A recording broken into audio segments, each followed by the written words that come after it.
তারেক জিয়ার বিরুদ্ধে বিরাট কিছু ঘটে যেতে পারে, কোনো অঘটন ঘটে যেতে পারে। ডেফিনেটলি তারেক জিয়ার জন্য অশনি সংকেত অপেক্ষা করছে। দর্শক, তারেক রহমানের আশেপাশেরা কারা? তারেক রহমানের জিয়া পরিবারের সবচাইতে বিশ্বস্ত এবং ঘনিষ্ঠ বন্ধু, জিয়াউর রহমানের সবচাইতে বিশ্বস্ত ফিগার, খালেদা জিয়ার সবচাইতে বিশ্বস্ত কর্নেল অবসরপ্রাপ্ত অলি আহমেদ বীর বিক্রম, তিনি সতর্ক করছেন। It's very significant. কর্নেল অলি এলডিপির প্রধান নাকি, ওটা পরের বিষয়। তার চাইতে তার আসল পরিচয় জিয়া পরিবারের সবচেয়ে বিশ্বস্ত দুঃসময়ের বন্ধু কর্নেল অলি। জিয়া পরিবারের সাথে অনেকেই বেইমানি করেছে, কিন্তু কর্নেল অলি কোনোদিন বেইমানি করেনি। তিনি বিএনপি থেকে বহিষ্কার হয়েছেন, তারপরও তিনি বেইমানি করেনি।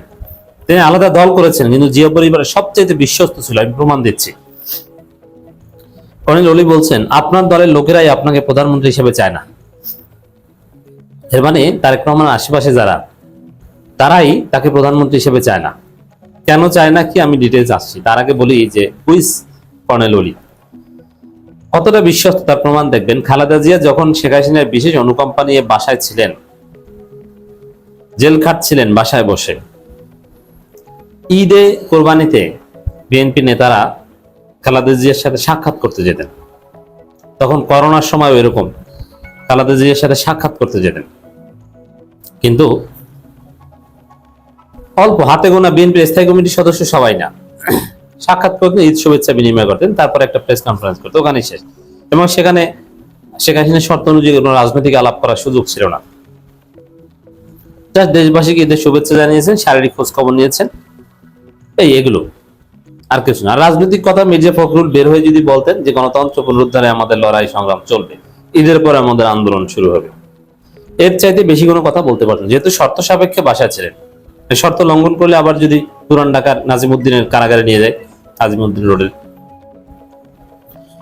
এই দুঃসময়ে, করোনাকালীন সময়ে, যখন বিএনপির হাতে গোনা কয়েকজন জাস্ট দেখা করার সুযোগ পেত খালেদা জিয়ার সাথে, তাদের ছাপিয়ে সবার আগে দেখা করতে যেতেন কর্নেল অলি। কর্নেল অলি তো বিএনপির কেউ না, বিএনপি থেকে বহিষ্কৃত, কিন্তু তিনি যেতেন দেখা করতে। এবং বিএনপির স্থায়ী কমিটির সদস্যরা পরে ঢুকতো, আগে কর্নেল অলি ঢুকতেন।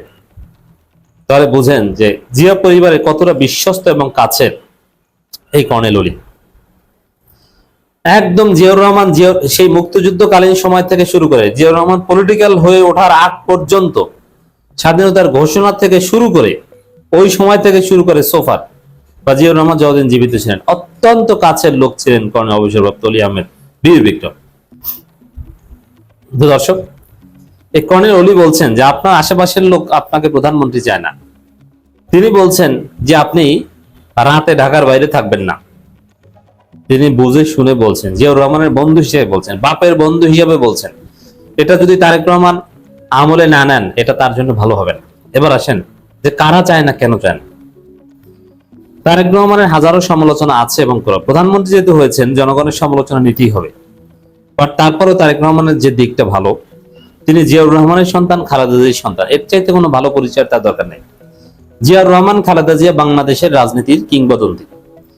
জিয়াউর রহমানই বাংলাদেশকে বাঁচিয়েছেন ভারতের হাত থেকে। 7 নভেম্বর বিপ্লব ও সংহতি দিবস ভারতের আধিপত্যবাদের বিরুদ্ধে আরেকটা বিজয়। এবং জিয়াউর রহমান ডিজিএফআই করেছেন রয়ের বিপরীতে, সেনাবাহিনীকে স্বাধীন করেছেন, এবং এদেশের সংখ্যাগরিষ্ঠ মুসলমানদের ধর্মীয় বিশ্বাস, এগুলো কালচারে রূপ দিয়েছেন। ইসলামপন্থীদের রাজনীতি করার সুযোগ দিয়েছেন in the name of multi party democracy. একটা রিকনসিলিয়েশনের দিকে দেশ সামনে এগিয়ে নিয়েছেন। আজকে বাংলাদেশের যে অর্থনীতির ভিত্তি যা দেখেন, সব জিয়াউর রহমানের অবদান। গার্মেন্টস শিল্প, এই যে গার্মেন্টস এর যে আন্তর্জাতিক বাজার, সব জিয়াউর রহমান তৈরি করেছেন। বাংলাদেশের মানুষ মোটামুটি উন্নত হয়েছে মধ্যপ্রাচ্যে শ্রমিক হিসেবে কাজ করতে যেয়ে। গ্রামগঞ্জে হাজারো পরিবার আছে যারা ছোট্ট এক টুকরো জমি বিক্রি করে সৌদি আরব গেছে, সেখান থেকে ভালো ইনকাম করতে করতে এক পর্যায়ে জমি রেখেছে, ছেলেপানকে পড়াশোনা করিয়েছে, তারা এখন বড় বড় অফিসার।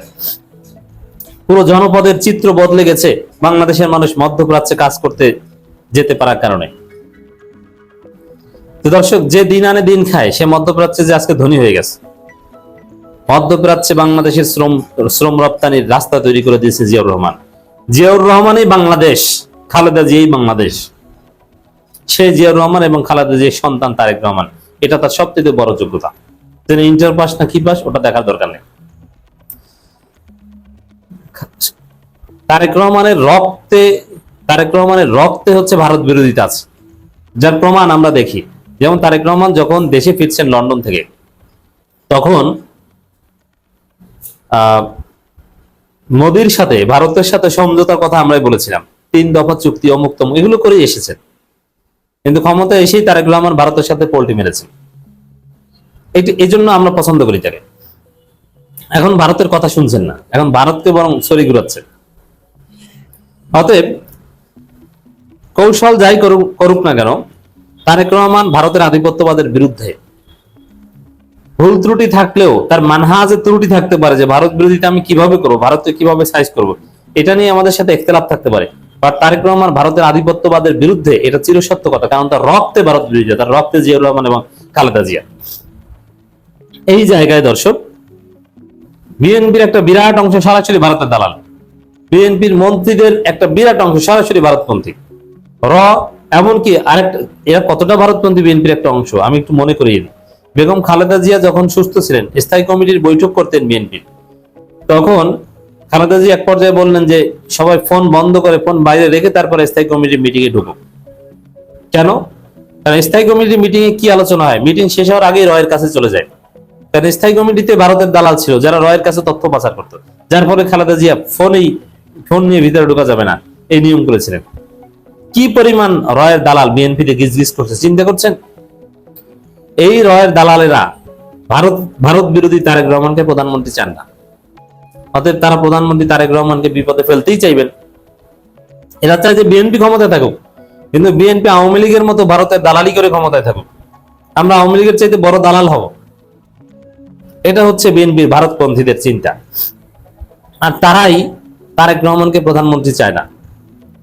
তারাই তারেক রহমান যদি ঢাকার বাইরে রাত্রি যাপন করেন, তারাই থ্রেট, ঘর থেকেই ষড়যন্ত্রের বীজ বপন করা হবে।